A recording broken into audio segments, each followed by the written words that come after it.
shores and woodlands of the north, it's history of copper mines and iron ore, the Great Lakes fishery. To the farmlands of the southern counties we'll look around, my friend, and all that waits the sportsman in the state of Michigan. And sometimes when the moon brings out the diamonds in the snow, and the stillness of the forest lies encased in Arctic cold, the wind might whisper through the trees, listen if you can, it tells you all the beauty in the state of Michigan. Hi there, come on in. It is Thursday night, July 1st, 2004. Fred and I are supposed to alternate on who opens and closes the show, but he's been so busy with law that he told me to get the job done. So in the next half hour, I'll cover some current Michigan outdoor news topics. Fred has an update on the hunting laws and how they relate to the CCW law. Our summer classic wildlife sketch features Glenn Dutterer and a 13-lined ground squirrel live in the studio in 1982. I have a report on recent fishing conditions and more, so stay tuned. I'm Zachary Trost with a show for the Practical Sportsman. The Practical Sportsman is supported by Bark River Knife and Tool, high-quality sporting knives created by custom knife maker Mike Stewart, who blends traditional and modern designs into functional knives and cutting tools for the Practical Sportsman.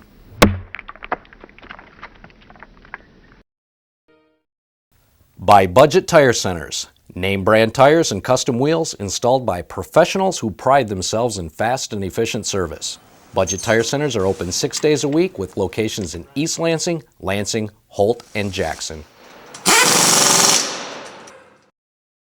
By D.L. Kessler & Sons Construction, providing full-service contracting for residential and commercial developments all over Michigan, building a quality reputation since 1977.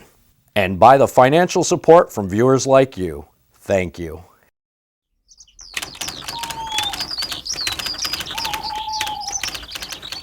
The big headline in the current edition of the Michigan Outdoor News is a story for fishermen who are concerned that cormorants are eating up the fish populations. Cormorants are an increasingly abundant bird that dines mainly on fish, and their population has boomed in the Great Lakes, while shallow water fish populations have been going down. The Lake Superior Steelhead Association was concerned that cormorants were nailing a lot of the newly planted trout near Knife Island on the Minnesota side of Lake Superior. So the USDA and the Minnesota DNR shot 25 cormorants to determine what they were eating. Staff writer Sean Payrich reports the stomach contents of the cormorant showed they had been filling their bellies with stocked trout. But Payrich wrote that Don Schreiner, a Lake Superior fish supervisor, said that stocked lake trout fingerlings are commonly found in the stomachs of adult lake trout. In streams, mink, mergansers, and other creatures prey on stocked trout. A few years ago, the Minnesota DNR began evening stockings for Lake Superior to minimize seagull predation. Details plus other informative articles for sportsmen can be found in the current issue of the Michigan Outdoor News, which is available on the newsstand or by subscription.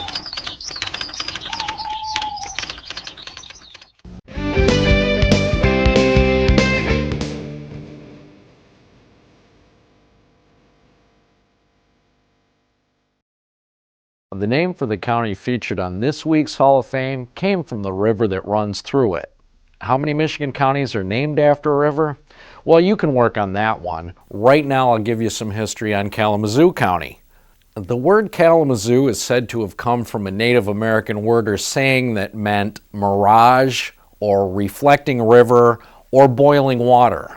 Nobody knows the exact meaning, but Kalamazoo most likely refers to the water swirling at the rapids or the mist rising steam-like from the river's surface in the morning.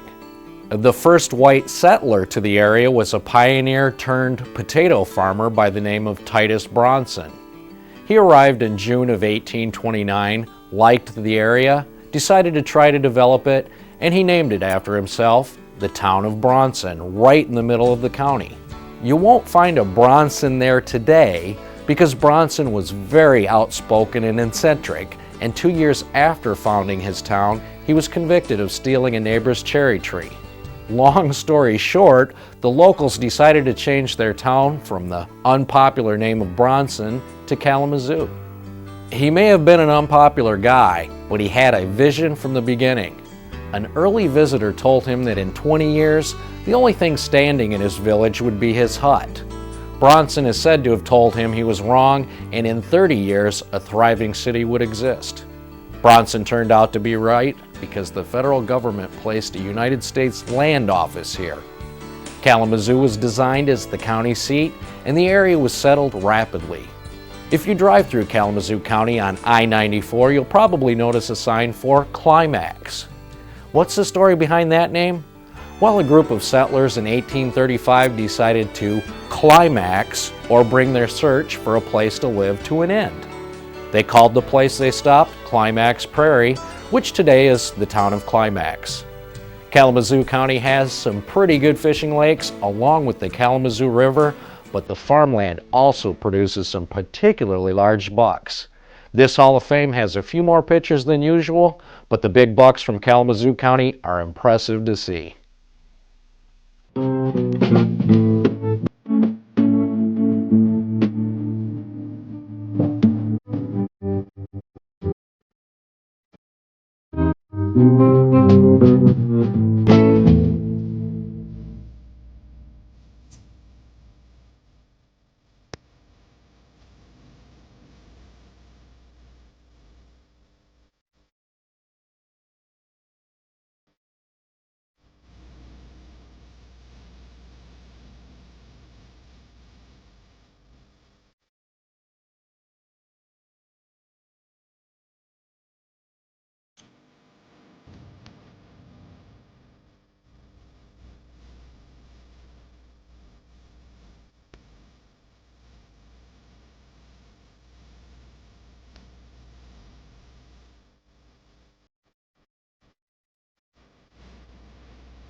Next time on the Fish and Game Hall of Fame, we'll be featuring Ontonagon County.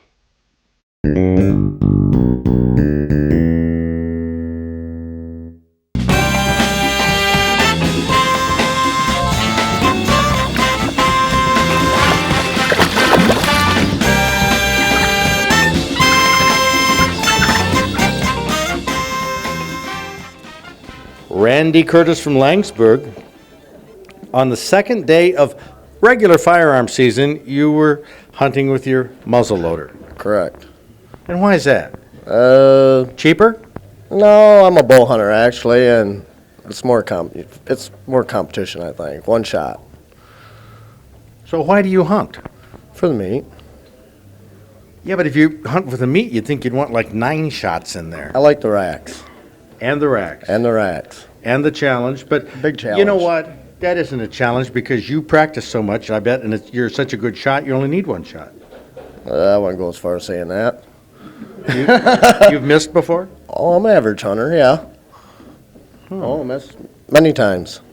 Well, you were hunting Shiawassee County, private land, 10.18-inch spread. That's a great rack. So what is the one thing, though, that you really have to have as a part of your hunt? Big buck? Patience. Oh, patience to get the deer. Patience. A lot of it. Would you take a doe? Oh, yeah. Oh, yeah. I'd take a doe. No problem there. I like to meat. I got friends that like to meat too, you know? Yeah. Well, that's cool. Well, Randy Curtis went up there to Shiawassee and got this nifty rack. And you also have the patriotic, oh, I see, it's in my blood. You're the man. Hey, way to go, Randy.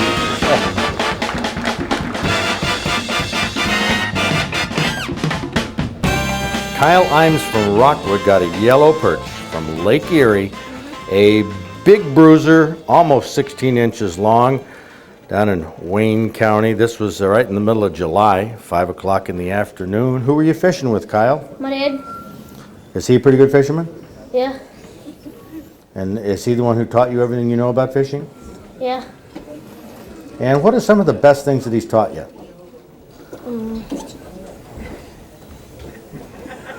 I kind of forget. Did he teach you that? Like, don't tell anybody our fishing secrets? Yes. But you do remember that? Yes. But you don't remember what the secrets are? Yeah, I remember what the secrets are. Oh, okay. So what are they? I don't want to say. Okay. That's what I was getting at. Was this, did you catch other big perch that day? No, Do you know the location where you were fishing? I can't tell. But what were you using for bait? Shiners? Is that true? Yes. Now, another technique besides saying you don't know is you throw out a false thing, like say you were using, a piece of octopus or something. That'd be lying.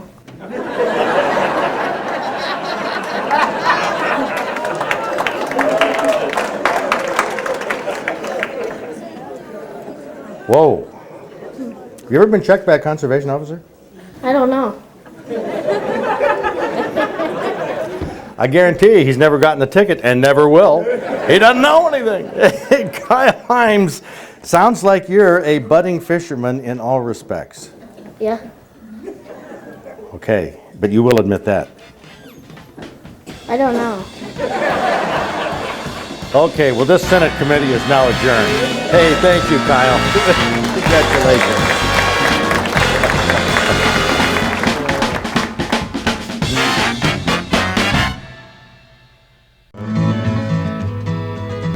Well, maybe you've seen these little creatures around your yard. What is it, Glenn? Well, this is a 13-line ground squirrel, and sometimes that's just shortened to striped ground squirrel. And in Michigan, most often it's just called gopher, but it's really not a gopher. Not a gopher. It's a member of the squirrel family. Well, this one, let us clarify, is not a full-sized, full-grown. Right. It's just a baby. How old is it? Well, I would estimate it's probably about 4 to 5 weeks old, and you Uh-oh. can see there. Let's not have squirrels all over the place. You have a couple more. Why don't we put them in the... Okay. These were, aquarium here. apparently Mom was killed by a milling machine, and these were taken off the ground. They were near starved, and so we raised them so that they could be seen on the show. And you can see why they're members of the squirrel family. Get a close-up here. You can see the tail is up and fluffy. And the scientific name for squirrels is Sciurus, and Sciurus means umbrella tail. And but of course these are not tree squirrels; they're ground squirrels. And this, I think these little guys will demonstrate that for us. There they go. Right underneath the blanket. Right under the blanket. That's their instinct. Well, let's go to a couple slides here to talk about some squirrel-like creatures anyway that people might get confused. There we have what's called a pocket gopher. Yeah, now this is a genuine gopher, and this is the plains gopher. And gophers don't occur in Michigan, or Dr. Baker, our mammologist, says if they do, they're in extreme southwest Michigan or extreme western upper peninsula. Okay, well, another relative, we have these all over, are fox squirrel. Okay, and this Are these closely related to the 13-line ground squirrel? Yes, these are, of course, this is an arboreal squirrel, a tree squirrel, and the ground-dwelling squirrels are more closely related, but this is the same family. Okay, and then out west they have the prairie dogs. Right, and these are closely related. This is a burrowing, ground-dwelling squirrel. Right. But the most closely related of all that we have here that people would recognize is our chipmunk. Right, and notice it has stripes too, but just the black and cream-colored stripes, whereas these little guys have the solid stripes and the broken stripes. And even though they're western and northern animals, I have an affection for them, and I guess you can guess from my accent. These are Confederate squirrels because of their stars and their bars. That's right, but they're called 13-line ground squirrels, but I actually don't count 13 lines. No, they're not. Oh, just a figure of speech. Speech, right. Maybe the 13 colonies at one time or something like Perhaps that. like that. Who knows? Anyway, the ears are quite small. Is that from running through the Yeah, if holes? you're going to live in a burrow, you don't need great big ears. And remember, these guys are also hibernators and hibernate from October to April. So they spend most of their life underground, either asleep or tunneling or storing food. Now, they catch a lot of blame, Glenn, for, tearing up yards. Well, They sometimes they deserve it, but a lot of times they don't. You know, where that burrow is where you're walking, obviously you don't want them, but most of the times all they do is just make a hole in the ground, and if you rake the dirt away, you use it as a top dressing, and that... Where the heck are they in here? They're down here. Okay, so you rake the dirt away, There they are. There, they're making a burrow out of the towel. If you rake that dirt away, Then all you have is a small hole that the grass grows over, and you'd never know they were in the lawn. so they don't do the damage of moles. No, not at all. But in a fruit orchard where they're burrowing next to the roots of a fruit tree, yes, they can cause damage. And wildlife biologists know them as nest predators. Let's see what they eat here. They're seed eaters, for one thing. We refer to them as spermophils or seed lovers, which they are, but they're also opportunists, so they'll take insects, small mice, moles, and birds' eggs. And Birds' eggs? Birds' eggs. And in a duck marsh, they can also cause havoc by feeding on duck eggs. So. Wow. The interesting little creatures like this, you think they're so cute, and we come upon it time and time again in wildlife. They do cause damage. A significant predator on duck eggs, sometimes up in Canada? Yes, in these areas? primarily in those areas. Well, this is it, the 13-line ground squirrel. Glenn, thanks a lot for that. Can't wait for next week to see what you bring us in. At the end of the show, we like to encourage you to get outdoors because it's such a great place to be. And since we have a big holiday weekend coming up, it'd be a good time to take a kid or the whole gang of kids outdoors with you. But please try to be extra safe. There's going to be lots of traffic on the highway as well as traffic on the lakes with fishing boats, power boats, sailboats, and personal watercrafts.